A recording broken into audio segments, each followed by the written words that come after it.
was not finished, and Greeley had offered to help with cataloguing the collections. "I've looked through them," added Greeley's assistant, shifting the small crate cradled in his arms. "It's a small consignment of rare old manuscripts from the library of Balliol College. I would be happy to stay late and finish it."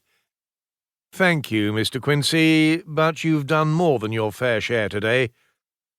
The library was due to close in an hour, but Greeley welcomed the excuse to stay late, hoping that the task would help calm his unsettled mind.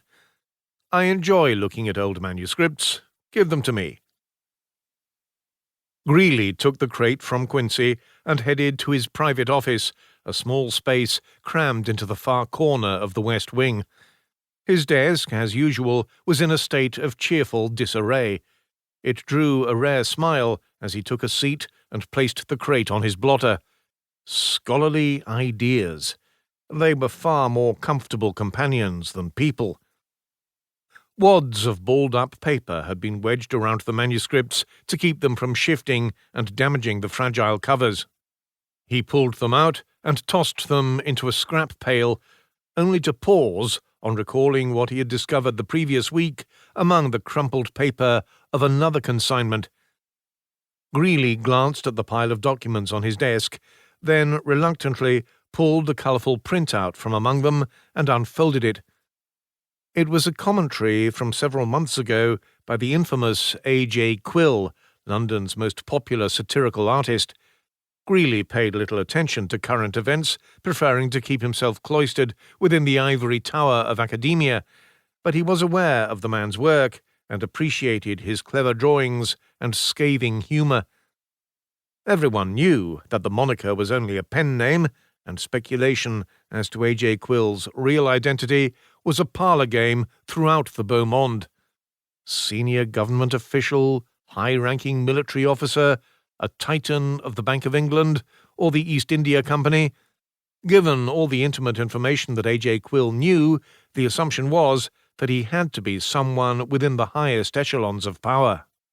A man who knew how to ferret out every secret in London, no matter how well hidden. Greeley studied the print for a moment longer, then made himself push it away, feeling a little foolish for letting it upset him.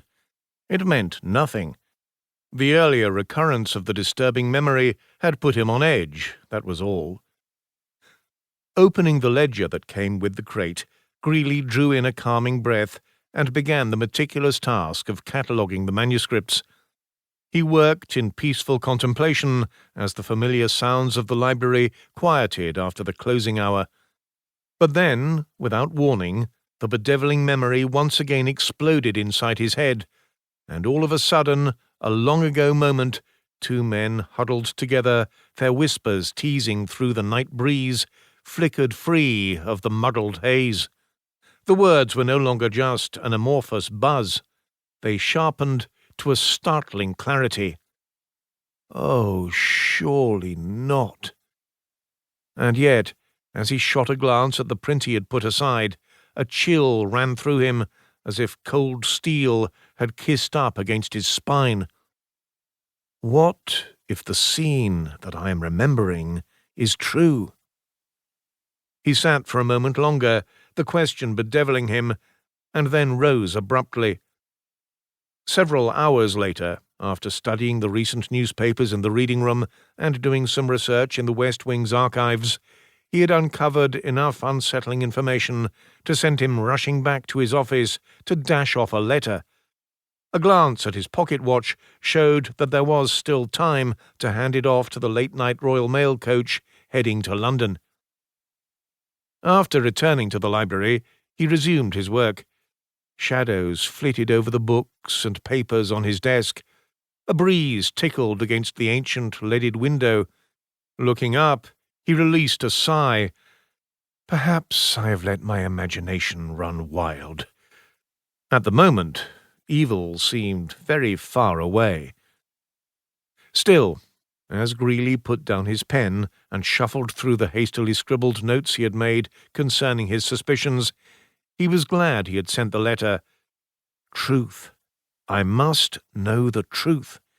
And if anyone was capable of discerning truth from lie...